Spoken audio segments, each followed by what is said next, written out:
Hello दोस्तों, अगर आप इस वीडियो को पूरा अंत तक देखते हैं तो आपको बहुत ज़्यादा हेल्पफुल होगा। अगर आप शेयर मार्केट में अपना पोर्टफोलियो अच्छा खासा बनाना चाहते हैं और अगर आप बनाने की सोच भी रहे हैं तो आपको काफ़ी ज़्यादा फ़ायदा होगा इस वीडियो से।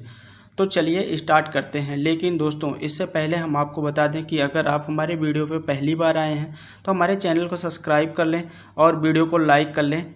तो चलिए, जो यह पोर्टफोलियो है यहाँ पे क्या गलतियाँ हुई हैं हम इससे कुछ सीखने की कोशिश करेंगे और जानने की कोशिश करेंगे, और इसके बाद हम देखेंगे किस तरीके से आप अपने पोर्टफोलियो में कितने स्टॉक रख सकते हो, कौन से स्टॉक रखें कि रिस्क कम हो, किस तरह का रखें जो आगे चल के अच्छा खासा बिजनेस करे।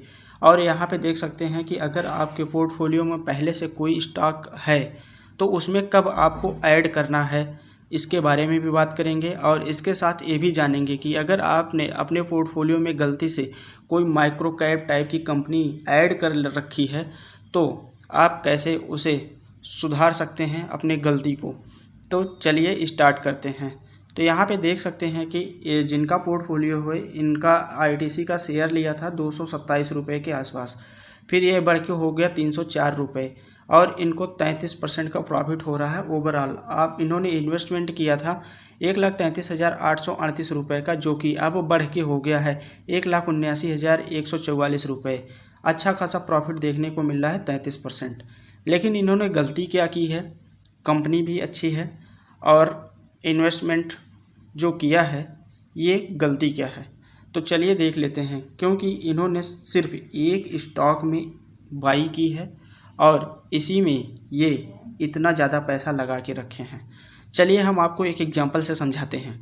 अगर आप किसी ट्रेन में सफ़र कर रहे हो तो आपके दिमाग में आता है ना कि हम जिस पर्स को लिए हैं उस पर्स में अगर जो भी पैसा है वो चोरी होगा और इसमें हम सारा पैसा रखते हैं, तो अगर चोरी होता है तो एक साथ सारा पैसा चोरी हो जाएगा और हम बहुत परेशान हो जाएंगे। तो यही बात यहाँ पे भी है कि अगर आप शेयर मार्केट में किसी एक कंपनी में इन्वेस्ट करके चलते हैं, खुदा ना खास्ता अगर इस कंपनी को कुछ हो गया तो कल फिर आपके साथ भी बहुत बुरा होगा। क्योंकि कंपनी तो घाटे में जाएगी ही जाएगी, लेकिन आपका पैसा भी डूब जाएगा। तो इसलिए लोग बोलते हैं ना कि जितना डाइवर्सिफाइड करना हो पोर्टफोलियो करना चाहिए और अच्छे स्टॉक रखने चाहिए। तो आप ऐसी गलती ना करें, क्योंकि इनके पोर्टफोलियो से आप सीख सकते हैं।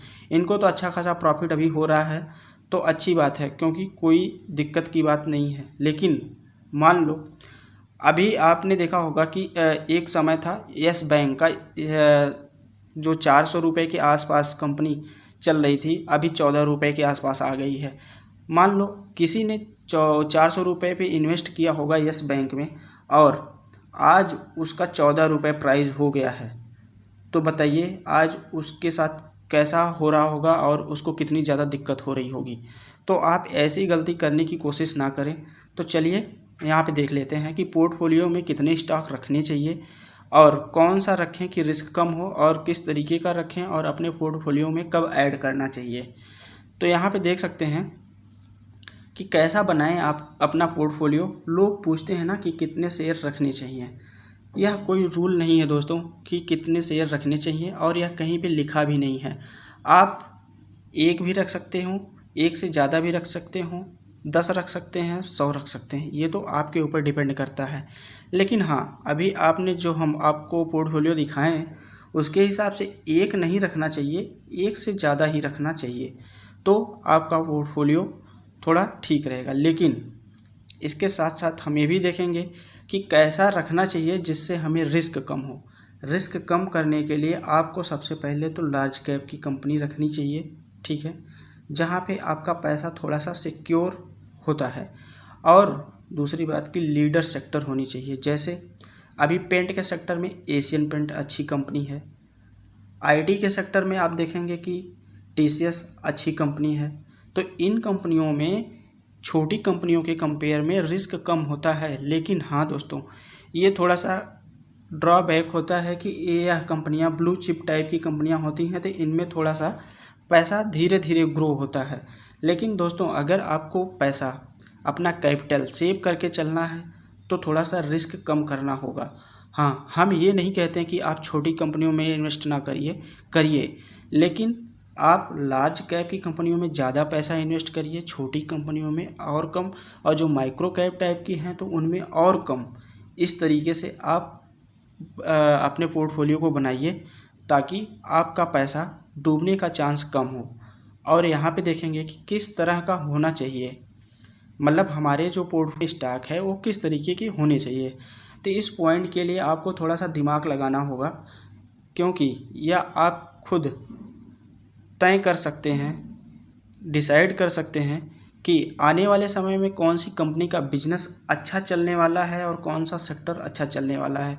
जैसे अभी आपने देखा होगा कि पिछले कई सालों से ऑटो सेक्टर में कोई ग्रोथ देखने को नहीं मिली है, तो उनमें जो होल्ड करके रखे होंगे तो उन्हें अभी तक तो ज़्यादा प्रॉफिट देखने को नहीं मिला होगा। तो इसी तरीके से आपको कंपनी क्या करती है, कंपनी का बिजनेस क्या है, कंपनी का भविष्य, आने वाले समय में प्रोडक्ट इसका कैसा रहेगा और लोगों को कितना फ़ायदा पहुंचाएगा, ताकि इनका जो बिजनेस है अच्छा खासा ग्रो करेगा, तभी तो आपको प्रॉफिट होगा। जब कंपनी ग्रो होगी तभी आपका स्टॉक ऊपर भागेगा, तभी जाके आपको प्रॉफिट होगा। तो आप ऐसी कंपनियों में इन्वेस्ट करके चलें जो कि आगे चलने के अच्छा खासा बिजनेस करें और अच्छा खासा प्रॉफिट दें। जैसे अभी रिन्यूएबल एनर्जी के सेक्टर में देख रहे हैं काफ़ी ज़्यादा तेज़ी देखने को मिल रही है, लेकिन इनमें जो इन्वेस्ट करके चलेगा दोस्तों, तो वो 1-2 दिन में पैसा बनने वाला नहीं है, इनमें काफ़ी ज़्यादा समय लगेगा। जब जैसे अभी ऑटो सेक्टर में ही इलेक्ट्रिक व्हीकल का थोड़ा सा माहौल देखने को मिल रहा है, लेकिन ये आगे चल के जब अच्छा खासा प्रॉफिट करेंगी कंपनियां तभी आपको प्रॉफिट होगा। तो आपको ऐसे ही बिजनेस में पैसा लगा के रखना है। चलिए अगला देख लेते हैं। हाँ, स्टॉक मार्केट में ऐड, जो आपने स्टॉक खरीद कर रखा है, मान लीजिए आपने टीसीएस खरीद कर रखा है, ठीक है, या एशियन पेंट, ठीक है, आपने खरीद कर रखा है, तो आपको इनमें कब, जैसे अभी मार्केट क्रैश होता है तो आपको इसमें कब अपना होल्ड बढ़ाना चाहिए। ये आपको पता है कि ये सेक्टर लीडर कंपनी है और अच्छी कंपनी है, आगे चल के अच्छा खासा कभी ना कभी कमबैक तो करेंगे ही करेंगी, ठीक है, इनका बिजनेस कोई बर्बाद होने वाला नहीं है। तो इन कंपनियों में जैसे मार्केट में ज़्यादा, और यहाँ पे देखिए आप लोग वीडियो जब ध्यान से देखेंगे तभी समझ में आएगा, हमने लिखा है मार्केट क्रैश हो, ठीक है, जब मार्केट गिरावट हो या 10% किसी इंडिविजुअल स्टॉक में अगर 10% से ज़्यादा गिरावट देखने को मिल रही है, जो बड़ी कंपनियां हैं, तो उनमें आप अपना स्टेक बढ़ा सकते हैं। तो आगे चल के जब रिकवरी होगी तो अच्छा खासा आपको प्रॉफिट हो जाएगा। और दूसरी बात यह है कि अगर क्वार्टर टू क्वार्टर रिजल्ट क्यों देखता है, रिजल्ट आदमी इसलिए देखता है कि जब कंपनियां अच्छा खासा ग्रोथ दिखा रही हैं क्वार्टर टू क्वार्टर, तो ईयर टू ईयर अच्छा ग्रोथ रहेगा ही। तो अगर कंपनी अच्छा दिखा रही है रिजल्ट अपना क्वार्टर में, तो उसमें भी अपना स्टेक हम बढ़ा देना चाहिए। ऐसा नहीं कि जब चाहो तब आप ख़रीद लो, तो फिर आपको नुकसान ही होगा।